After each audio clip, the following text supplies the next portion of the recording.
Good afternoon, ladies and gentlemen, I'm John Sisbany, Truder. Welcome to Imperator Rome. The game is here, it is out today, and that means it's time to begin our grand new adventure. And yes, indeed, I do mean a new adventure, because as much as I love Crete and I love the Minoan Empire, honestly, I've kind of told you pretty much everything we know about the Minoan Empire, and on top of that, there's another reason I'd like to actually move to another faction. And that's the fact that Crete might actually be one of the easiest starting locations on the entire map. It's a bunch of small city-states, none of them are allied with major powers, so it's pretty easy for any player to just pick them off one by one and unify Crete. It's kind of like Ireland in Crusader Kings 2. If you're new to the game, Crete is a great place to start, fantastic place to learn the game, but once you actually know a bit about the game, it's a bit too easy to just lock down the island, get a decent navy going on, and then you've got a very secure homeland. But I would still like to be in this part of the world, because this part of the world is where everything's going to go insane sooner or later. There's Phrygia, and Macedon and Thrace, they're probably going to come to blows. It's only a matter of time until Rome comes in this direction, unless of course history goes off the rails and Carthage remains dominant over Rome, in which case they might be coming over here in this direction. This part of the world right here on the Greek mainland is going to be one of the most intense parts of the map for the entire game. So naturally, I want to be mixed right in the middle of that. That just seems like a good time to me. So I looked around the map searching for fascinating history and stories to tell you,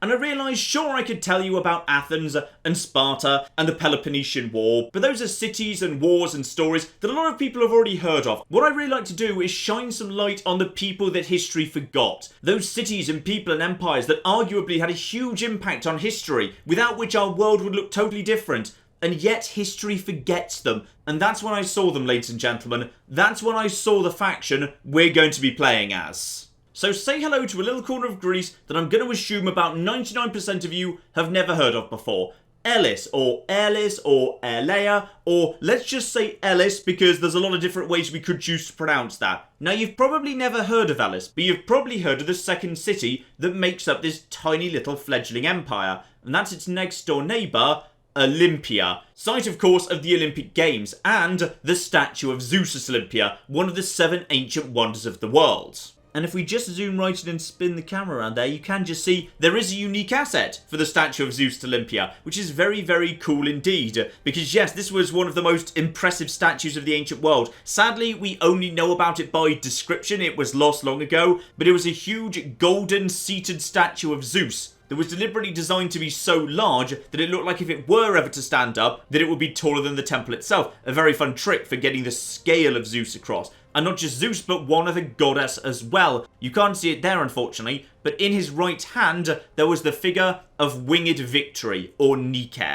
Now you're probably thinking, sounds like a lovely statue, shame we don't have it anymore, and oh, the Olympic Games, that's fun, we still do those today. And no. There's a lot more to it than that. Let me start off with a quick anecdote for you here, which is a few hundred years before the events of this game, one of Elis's neighbouring towns declared war on them with the exclusive goal of securing the sanctuary of Olympia, which they were able to get hold of, and they then went on to host the Olympics themselves until Elis got it back. This was important, hugely important.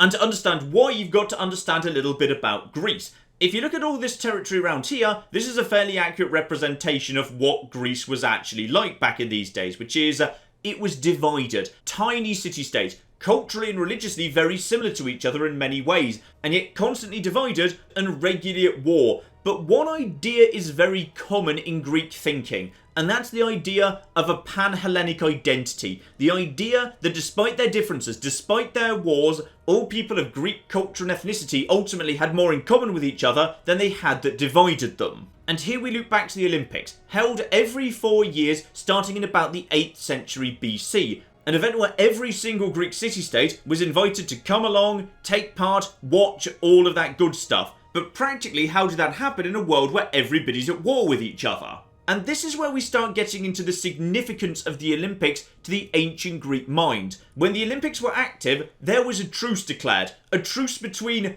everybody. This was something that all of these city-states did honour every single Olympics, every 4 years, because this wasn't just a sporting tournament. This was a moment when all of the Hellenic peoples of Greece came together and the pan-Hellenic dream was made real. And of course people are aware of the Olympic sporting competitions because that's what it is today, but to the ancient world it was a religious thing. People worshipped together, sacrificed together, and it was a cultural thing too, it was a political thing. Alliances were announced at these things. People spent huge amounts of money putting up buildings inside the Olympic complex because it would be seen by the rest of the Greek world. An event so significant to Greek thought that this was the centre of their dating system. Because all these city-states were using their own completely inconsistent systems of dating, and when attempts were made to standardise their calendar, nobody could come up with anything better as a frame of reference than the Olympics. They used this event to measure time itself.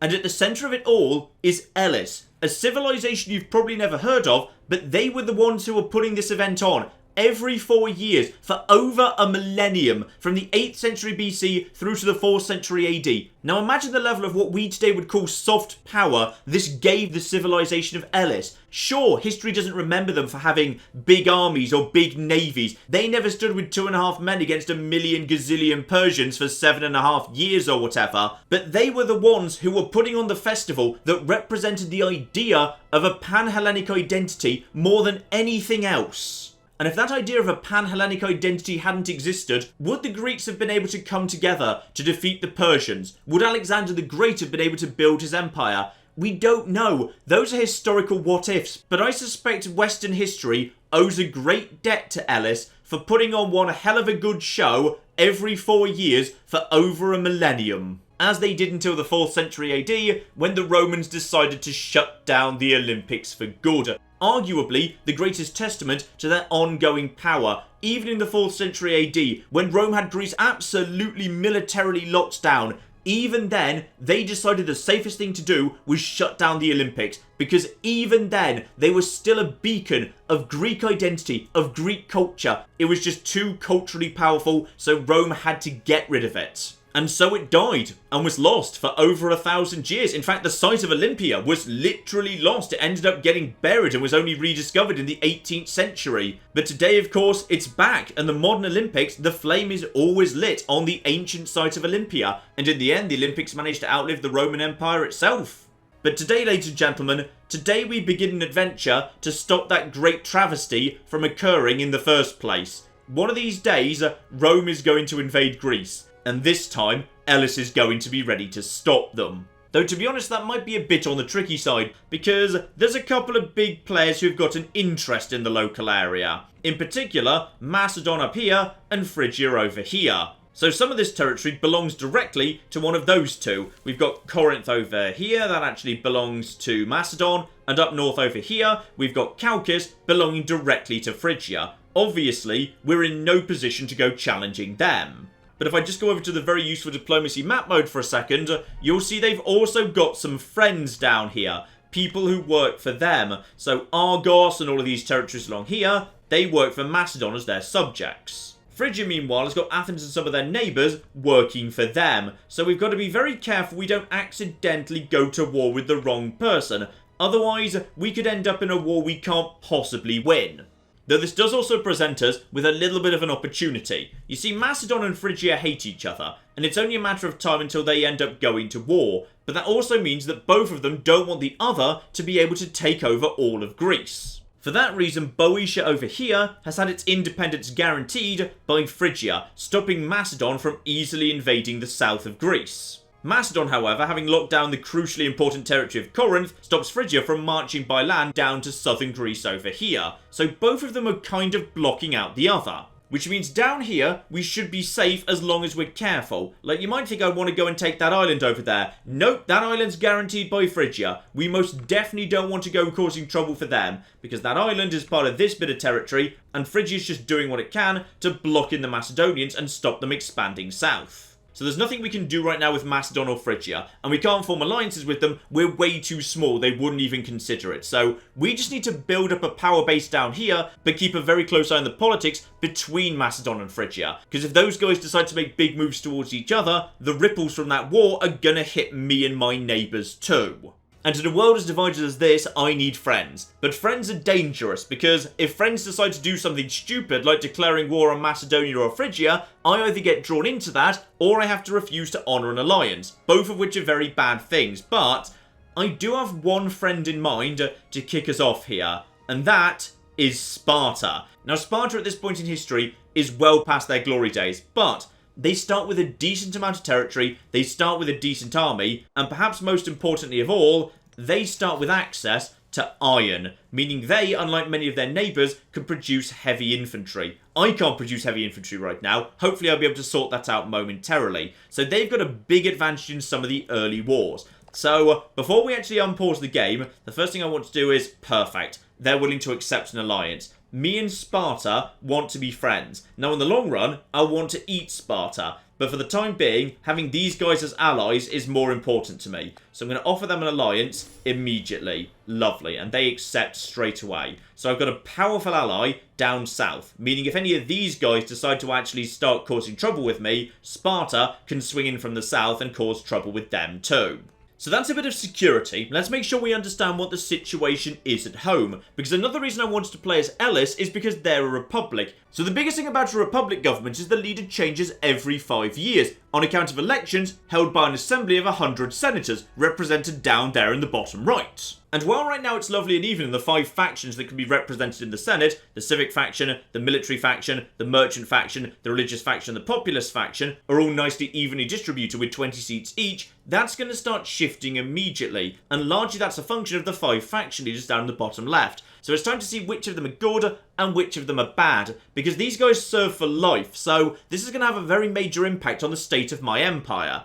Okay, the populist guy is not very good. He's only got a charisma of 2, so that is very, very good indeed. The religious faction is even worse, charisma of 1, because charismatic faction leaders will bring these senators over to their side. The merchant faction, actually pretty decent, and only 29 years old. That's a good beard for 29. So he's going to be around for a long time. He's actually pretty decent. That's very good news indeed, because the merchant faction are good. If they become ruler, we get national commerce income up. It's a good way of getting rich. So that is very, very good news indeed.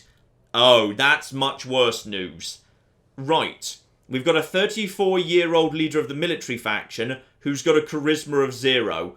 And also a marshal of 2. How on earth did you end up leading the military faction? Whatever, apparently he's brave and he wants to become strategos, meaning general. No, I don't think you're going to become strategos. I don't think you're the right sort of person for that. Ah, but our current leader, also the head of the civic faction, has a charisma of 8. So yeah, they actually get national tax up, which is very, very good indeed. And we can build things in our cities more cheaply and a bit faster. Not spectacular, to be honest. The 2 most powerful factions to my mind are military, for morale of armies and navies up, and national commerce up 10% with the merchant faction. Though that tax up 25% is decent as well. Religious isn't so good, so I don't mind the fact he's useless. But then again, there's quite a few useless people here, so even the useless people should be able to secure some seats. And the populist faction, you don't really want them in power because they don't provide you with any benefit. They just make everything more expensive to do in terms of those currencies at the top of the screen. So it's good he's not very good at his job. Still, for the next 5 years at least, we've got a leader with high charisma, meaning oratory is going to start coming in nice and fast, and that's good, because we need to go to war a few times and just snap up some territory before everyone gets all allied up and it starts becoming very difficult to expand. Speaking of which, we need to pick a target. So, we've got a small nation to the north of us right there. That is, yeah, a single city-state, no alliances or whatever. Down south, city-state, no alliances. So, much of a muchness, but I would like to expand south, because if I just actually click on Olympia or Elis there, you'll see from that orange outline, these guys are part of the same province as me. So this is actually my capital province of Laconia, and I would like to conquer as much of Laconia as I can, because that opens up all sorts of important bonuses. So we'll discuss those in a second when it becomes relevant. Time to declare war on these guys down south. They've got 5,000 troops, 5,000 archers to be precise. I've got the same, so I'm going to need to give myself an edge in this war. Let's see what we've got going on in terms of a general. Oh my goodness, we've got nobody. Right, my empire, as it turns out, has some severe skill shortages. Well, I guess at the bare minimum, this guy's got siege ability plus 10%, so we can bring down a fortress at least a little bit faster. Yeah, go on then, I guess we'll go for you. He's also got low charisma, which is good. We don't want his own troops getting too attached to him. But as he's kind of terrible at the one thing he's supposed to be doing, we'd better get him some reinforcements. Problem is, right now I can only train basic archers and skirmishers because I don't have access to the materials that we need to train anything more advanced. but we should be able to sort that out. Yes, here we go. I've got one trade route available to me, so I can try and import something, and... okay, it's got to be iron. Strategic resources let me trade more troops. Iron gets me heavy infantry, same as what Sparta's got. So, right now, I'm depending on importing it from somewhere else, but oh dear. I'm also importing it from Macedon. So if I start running into trouble with Macedon, they're going to refuse to trade with me anymore. I'll lose my access to iron. So I'm making a bit of a surplus right now, 1.18 gold a month. So if I actually train myself... yeah, 2 heavy infantry, that's absolutely fine.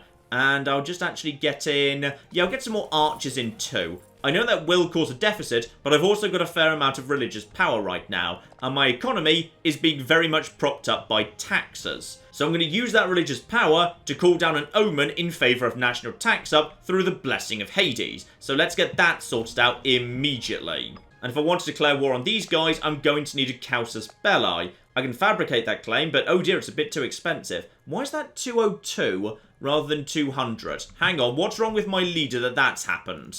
Ah, my leader is arrogant, which is a bad thing. So power cost up by 1%. That's fine. I can fix that. I've also got 175 civic power left over. Starting with 200, I spent 25 creating that trade route. So go over to technology, and I can use aggressive protection to get the cost of fabricating claims down. So let's actually just get that in immediately. Lovely. And now I can get that claim down on you guys. But I can't declare war immediately because messengers have to like go there and come back and diddly-diddly-dee. Now just nosing in on the government here, yeah, the thing is, we do have some high martial individuals, but they've already got jobs in government. So because he's good at his job, my armies get plus 4% discipline. They hit a bit harder. That's good right there. And this guy, you get... national tax up. So if there were to be someone better, that'd be great. And, oh, that's even worse. Hang on. Over here, we've got people with civic 4 and 3. Oh, dear. We need to get some new people into this empire right now. This is... okay, this is going to be a challenge. So troops are being trained. They're going to take a couple of months to pop into existence. And, yeah, these guys have got a much better general than me. But they've decided to break down some troops to save some money. Morale is 2.71. My morale is also 2.71. Fine, those are identical. So until I've got some of these troops, I shouldn't really attack. So even though I could attack right now, the moment we hit the 1st of November... I'm going to wait for these troops to be ready. So let's just get them both into the army. You start moving in this direction. And, hello, who are you? Messenia wants to actually be in the alliance as well. No, because I'm going to be honest, I'm probably about to go to war with you as soon as I'm done with these guys. So, that gets declined. We're not going to be joining up with them. Now, before we actually declare war, let's make sure, yeah, those guys have not actually jumped into any alliances. You've not jumped into any alliances too. Sparta, what are you doing right now? Oh, blimey. Okay, Sparta has a Casus Belli against Messenia. Possibly they just fabricated that, I'm not sure. And they've also jumped straight into a defensive pact with Epidauros over there. That's... ooh. Sparta's a little bit dangerously close by to Argos, actually. And Argos is actually a subject of Macedon, so... I'm concerned that Sparta's about to do something stupid. So, we're ready to start the war, but the Senate's not sure. I've not really done anything to win the Senate over yet. There'll be events that start popping up that let me actually win the Senate's approval. For the time being, the Senate's not desperately keen on me, so... I can declare war because not enough people are actively opposed to the idea, but it's going to push tyranny up a little bit. And this is a big problem for republics. What do you do about tyranny? Because just getting day-to-day business through the Senate effectively pushes tyranny up if they're not 100% on board with you. And sure, you can probably make them 100% on board with you, but it takes time and money and politics. And right now, I'm keen to just lock down as much territory as I can as fast as possible before these guys end up in a defensive alliance that means I won't be able to safely attack them. Now, I'm happy to call Sparta into this war. I don't really need them, to be honest, but I may as well because I know they'll say yes. And there we go. Tyranny is now up by 5, so happiness is down a little bit, and my general and admiral and governor loyalties are also down as well. But there are upsides. High tyranny means slave output goes up, so I am actually going to be making a tiny bit more money out of this. Now, before they have time to do anything to me, it's time for you to head straight into this territory, smash this army, and siege them down. This should be a fairly easy war. Even though you're an utterly incompetent general, you are an original thinker, meaning you're good at sieging. So, in we go, and they're actually planning to come to me, apparently. Alright, I'm happy to meet them directly, to be honest, except hang on. Are we about to miss each other? How are we going to miss each other? And I've just actually gained the trait ambitious as well. Hang the flip on here. No, we've not missed each other. We've not missed each other. So now we are going to war with each other, which is marvellous because I've actually brought some heavy infantry and more archers than them. So as a result of that, this should be nice and simple. And hang on, I've also got...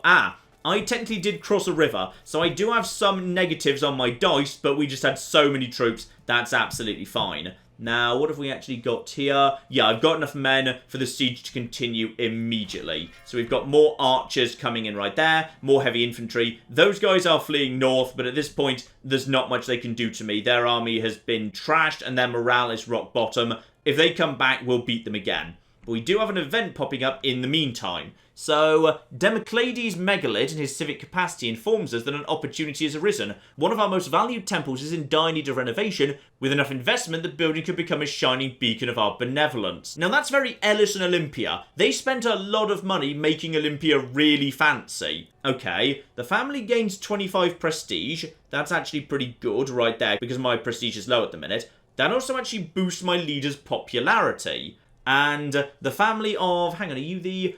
you're the leader of the merchant faction. So MacLeod's Megalith. We'll be hearing from him a lot over the next few years. Because, yeah, he's actually a faction leader.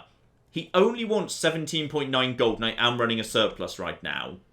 I've decided I'm going to vote yes to that. So let's just actually go over to the government right now. Which is, yeah, the civic faction's actually losing seats at the minute. Because when someone from your faction is in power, how well they're doing affects how well people like you. He can be as charismatic as he wants, but if people think he's not doing a good job, he's still going to lose support. Now, I'm not 100% sure of all the maths here, but I believe this is a function of his popularity. So right now his popularity is only 11.9%, which is very, very bad indeed. But it is going up every month, so hopefully that will ease over time. Now, you may notice something odd going on in the Senate composition here, which is the military faction's actually doing quite well. Despite the fact, as I pointed out at the beginning, their candidate is garbage. And that's because there's one other way to influence that. And that's because of the job up at the top left there, the Thesmotete. This is basically an individual who gets to act as if they were a second faction leader. So that there is a very convenient way of favouring a faction of your choosing.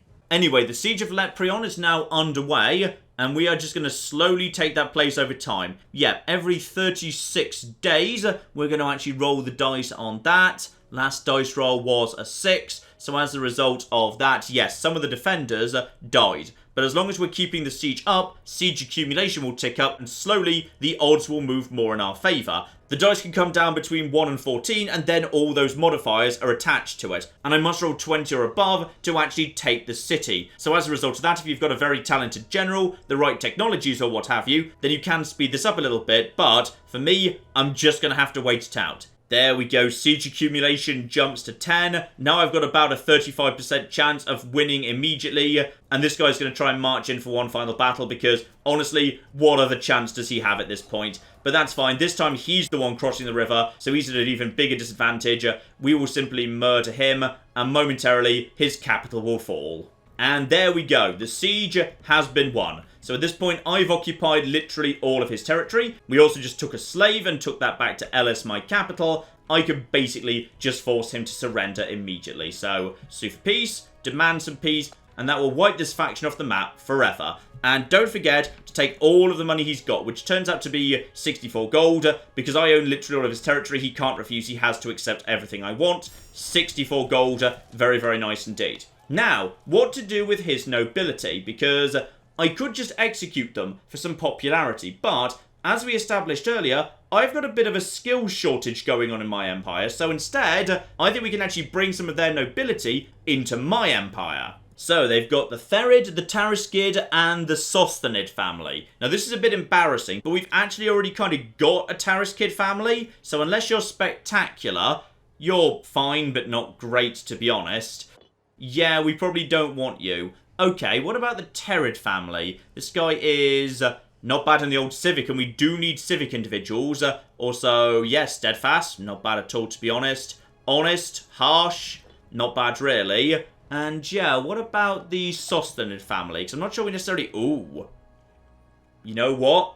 We do have some skill gaps. We do have some skill gaps. I think we're actually going to be welcoming aboard the Sosthenids and the Terrids. Now, this is actually going to lower my popularity because local people don't really like foreigners being brought in to basically rule them. So, we're gonna, yeah, bring in those two, sacrificing 10 popularity, and then I'm going to have the one remaining family crucified to get one back. So I have just actually sacrificed some popularity there, but that's absolutely fine, because I've actually just expanded the empire. And on top of that, I've expanded the amount of territory inside my capital province. This territory produces olives, and I was already producing olives at Olympia. If I just get time moving along, then the siege thing will just wear off there. There we go. So now as a result of that, in my capital province, I've got 2 olives. And as a result of that surplus, I've got an empire-wide bonus, as we can verify on the trade overview screen. So capital surplus of olives mean that across my entire empire, no matter how big it gets, slaves will now be 5% happier, and slaves are the backbone of your economy. These are the guys that generate tax. So that is a very, very good thing indeed. Not least as we're in southern Greece close by to Sparta, slave rebellions in this part of the world were a problem. Time to figure out what was going on during that war. Various alliances, wars and whatever will have formed, and we've got a better idea of what Greece is starting to look like. So, Sparta, building up a decent sized army there, liking the look of that, very glad I'm allied to you. What are you guys actually doing at the minute? To date, nothing, though they do still have that Casus Belli against Messenia next door, but I'm kind of hoping they don't use it, because I'd rather have that territory for myself, so if I can get down there as soon as possible, that'd be good. Luckily, I am picking up oratory fairly quickly. I need to get that back up to, what was it, about 185 or something? Yeah, 182. So I'm about 90 odd short at the minute. It's still going to take me like over a year before I'm actually ready to get down the fabricate claim against them. Oh, except for one small problem. They've got an alliance with Aetolia, and Aetolia are themselves guaranteed by Phrygia. So I'm not sure whether Phrygia could be pulled into that war. If I go to war with Messenia and they invite their allies, is that a defensive war as far as Aetolia are concerned? And would Phrygia bother showing up to help with that? Okay, we'll need to keep an eye on that. But hello, that's Thrace. That's the Thracian navy right there. Thrace up here, big power. If they're around here, that means somebody has caused trouble with Macedon and Thrace. Right, who's decided to kick the hornet's nest? And the answer is... Right, we've got these 2 territories here. Okay, one of you idiots has decided to do something to annoy Macedon.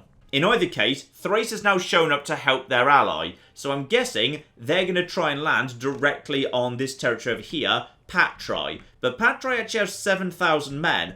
If they're going to try and unload 5,000 men, with the advantage of actually being on land while those guys are disembarking, they should win that one actually, so Thrace hasn't sent a huge amount of strength in this direction, mainly because they've only got 5 boats. Each boat can only carry a cohort of 1,000 men, so 5 boats means only 5,000 can get round to them.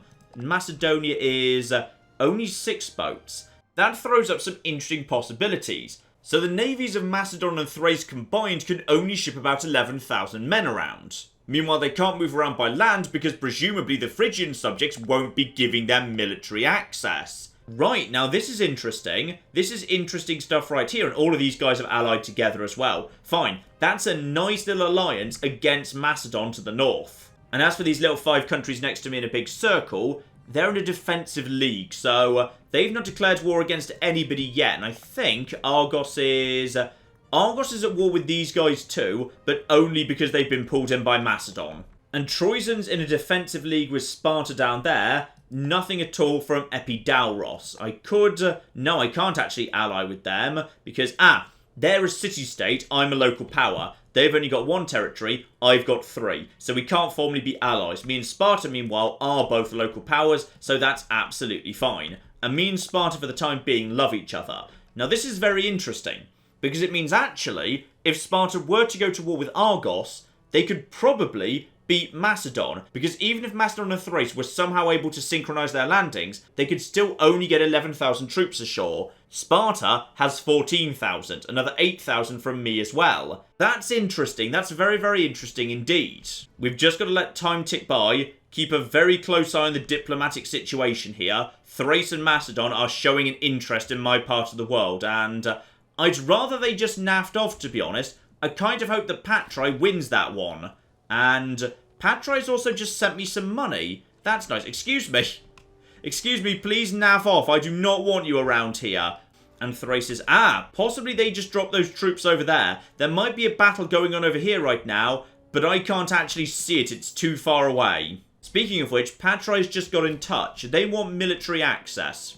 I'm happy to offer them that. If they want to actually retreat through my territory, they're welcome to do so. Assuming that doesn't annoy Thrace. Thrace is... they're not thrilled about me, but mostly it's, yeah, a cultural difference rather than anything else. How's the economy, by the way? Looking good, actually. Looking very, very good indeed. And as for my general, none of his troops have flipped loyal to him yet. Because, yeah, he's not very charismatic. So, this is good. This is very, very good indeed. He's also very unpopular and not wealthy. So the chance of this army becoming loyal to him and causing trouble for me is very low. But then again, this guy's not actually a good commander. Yeah, we should probably actually reassign those roles. We did just bring a whole bunch of people into the Empire, after all. We probably want a competent doctor, yes. And oh, look at all this. Look at all the Therid family people. Oh my goodness, what on earth is this? The Therid family is apparently amazing. They've brought a giant pile of people in here, and all of them have high civic. Oh, that's amazing. I'm really glad I invited you guys in. And yeah, as for the Sostherid family, we got ourselves a civic 10 right there. Oh, this guy's perfect. Alexandros Therid right here. So, Marshal of 8, pretty darn decent. Disciplined, so discipline plus 5%. And cold. He's got no friends, he's got no charisma, meaning the chance of troops becoming loyal to him is extremely low. Oh, that's perfect. You are basically the perfect general. So let's get you straight into position immediately. Next up, my researchers, so we actually get some tech in faster. Yeah, my civics advanced guy is not actually very good at all. So let's actually swap that out with one of the new members of the Sostherid family. So yeah, this guy is perfectly loyal, doing a good job right there. Currently scorned, so we'll sort that out by making him a researcher. Absolutely lovely. Meanwhile, over here in government, yeah, we need a competent physician. Probably best that be someone nice and loyal. How else are we doing on scorned families right now? So, we need to find a job for the Sosthenids, just to actually keep them happy. You right now are... yeah, you're the researcher. That gets you 1% of the money in the Empire. And we've got someone who's very good at charisma, a few people very, very good at zeal. Yeah, we got some really good zeal people here. In fact, actually... you, Cremonides, you want to become Hierophant. Honestly, I suspect you can just have that job immediately. There you go, congratulations. And let's just check in on the economy here. So yeah, Laconia generating 0.4 tax, 0.32 commerce. So I can actually afford an invention right now. National tax up by 5%. Yeah, take the tax up. I will gladly invest in a bit of that. Lovely. More civic power being spent there. Marshall we're not spending yet. We're saving that up for big military tradition, so don't worry about that for the time being. The economy is looking strong, so we are going to be going to war sooner or later. And if I end up going to war with Macedon, I'll lose the ability to train heavy infantry. So just for safety, I'm actually just going to get a little bit more heavy infantry in immediately. Let's just get those guys ready to go. Right, keep time moving along here. At this point, I'm starting to feel good. The economy's looking good. We're building up a decent-sized army here. Politically, we're in good shape. We've got a good ally who's not causing too much trouble. But then again, actually, hang on. Sparta, where have all your troops gone? Sparta's broken down a large number of its troops. And are also at war with Troyzen. Just a moment ago, you were totally inside a defensive pact with those guys. Oh, now they're in a defensive pact with Messenia. Oh, boo. Sparta, I'm getting really mixed messages with you. You've got a casus belli on Messenia. You've just... oh, they formed an alliance with Messenia. That's really annoying. I didn't want them to do that. Right, if we're lucky, they'll call that off at some point, because they've gone to war with Troyzen of all people. That's slightly unfortunate, but I'm not in a position to go to war with Sparta, who have also broken down some of their troops, possibly because they're feeling more safe now they've got an alliance with their neighbours. Okay, I need to figure out who my next logical target is, and here we go. The defensive league around here has broken apart. That is very, very good news indeed. Now, the downside is those territories are technically part of Achaea, not Laconia. So I would love to eat more of Laconia, but honestly, I just need whatever I can get my hands on. So if I have to eat you next, I will. What would that actually get me, by the way? That would get me wood, but wood that I'd only have access to in Achaea. So I'd need to also have access to a port inside Achaea to produce boats. But the ability to produce boats would be useful because even though I'm not playing as Crete, they are right there, and it is a very good territory. Being able to have some of that for myself would not be the worst thing in the world at all. Oh, this is not good. Right, Sparta is calling me into one of their wars. So they've started a war with Troyzen. Troyzen has no friends whatsoever. I am willing to therefore accept the invitation of a war against Troyzen. I've no intention of getting involved because you guys do not need my help against Troyzen. It's Troyzen. They've got 4,000 men. You've got 5,000 and the ability to train heavy infantry. Get on with it. You can handle this. You don't need my help for this one. And Sparta have also asked to import olives from us. So if I was to actually give up my surplus of olives, I would lose 5% national slave happiness, but gain 2.5% national slave happiness. Gaining the export bonus, losing the capital surplus bonus. So, unfortunately, guys, I'll be turning that down. But hello. This is more interesting. So Mastodon's offered us a guarantee, promising to help us and protect us if we get attacked. Honestly, it's not a bad idea, to be honest. I mean, I feel like there's a downside I should be looking into, but it feels like it's all good, actually. That's just basically them wanting to make sure that Phrygia doesn't get their claws in any more territory. What's the downside of that? Because I feel like I'm about to sign a contract with the devil here. You know what? I'm gonna say yes. It never hurts to have Macedon on side if I get attacked. So there we go. I have accepted that guarantee. Now I've accepted that, can I actually get rid of it? It looks like I can't. They'll just potentially tear that up at some point, but honestly, if they want to come to my defense if I get attacked, they're welcome to do so. It doesn't seem to get in the way of what I want to do at all. We do have one problem, however. Because I'm at war with Troyzen right now, the Senate's going to be really down on declaring any more wars because they think we've already got a war on, so we don't want to start a second one. Right, that's going to be a problem. So, would you guys mind just getting on with the Troyzen situation? Because I don't want to have to deal with this for you. Yeah, the issue is, no one can actually make it to Troyzen because nobody has a navy. Sparta doesn't have access to wood and thus can't train boats. Neither does Messenia, and for the moment at least, neither do I. So Troyzen's just kind of locked away over here, and nobody can get to them. Ooh, and Macedon sent us some money too, I like this. Though we do have problems here. Yeah, Thrace is showing up again. I assume these guys are still at war with these guys, but then, yeah, you've got 9,000 men, and you've got another 10,000, so I feel like you can actually deal with the invasion from Thrace. That's not actually a big deal. Thrace and Macedon don't have decent-sized navies. However, yeah, the people I don't want to mess with are Phrygia, because they do have a decent-sized navy. They can bring 16,000 troops to bear. I can't deal with that, so I don't want to mess with them in the slightest. Oh, hello. Sparta's on the move. Right, Sparta, have you managed to negotiate access through to Troyzen? Because it feels like you're actually moving into... You're moving into Argos right now, aren't you? Yeah, arriving in Argos. Oh, I think they've done it. They've managed to actually arrange military access. So I'm guessing that means they're going to be able to wrap up that war. That's good news. And what's going on over here, by the way? Ah, here we go. So you guys are actually doing a very, very good job indeed of sieging down Corinth. And potentially you've got enough men that Macedon can't do anything about it. They don't have the boats to bring enough troops to actually stop you. And they can't march over land to stop you either. Good job, guys. Well done. And Sparta's going in, but I'm going to be honest, guys. I'm not sure you're going to win that one. No, they are. They totally are. And I'm guessing that's because you brought heavy infantry and Troyzen didn't, though. This is going to be close. This is really close at this point. Can we actually see the battle here? Yes, Sparta does actually still have some heavy infantry on the field, which hopefully gives them the advantage against the skirmishers. But it's really damn close. The morale might break. And hello. What else have we got here? Oh, So the armies of these two guys at the north have actually headed down towards Argos here. They've actually kicked the ass of Argos, and now they're going to take that territory too. So Macedon is actually not doing very well in this part of the world. But that's fine. I'm not allied with Macedon. I've just been guaranteed by them. But Macedon seem to be losing a fair bit of territory immediately. So, here we go. Sparta won that war, but they don't have enough troops left over to actually siege the place down, so they'll need reinforcements before they can do that. And Macedon is now requesting military access. What's the harm in saying yes?